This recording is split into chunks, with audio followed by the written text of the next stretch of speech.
దేవునికి స్తోత్రములు. మీ అందరికీ నా వందనములు. ఈరోజు దేవుని వాగ్దానము, ఆయన రాజ్యమును నీతిని మొదట వెదుకుడి, అప్పుడు అవన్నీ మీకు అనుగ్రహింపబడును. మత్తయి సువార్త 6:33.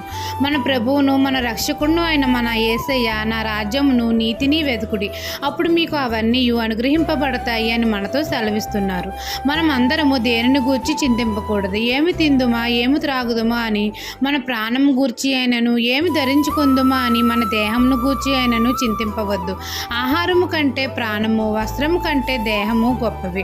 మన భారము మన తండ్రి మీద మోపిన ఎడ్ల తండ్రి మన భారాన్ని తీసివేస్తాడు.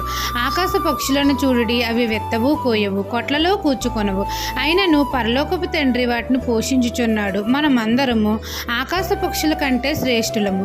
మనకి ఏమి కావాలో మన పరలోకపు తండ్రికి తెలియను. కాబట్టి మొదట మనం అందరము ఆయన రాజ్యమును నీతిని వెతకాలి. అప్పుడు నిశ్చయంగా తండ్రి మనకి ఏది కావాలో ప్రతిదీ మనకు దయచేస్తాడు, ప్రతిదీ మనకు అనుగ్రహిస్తాడు.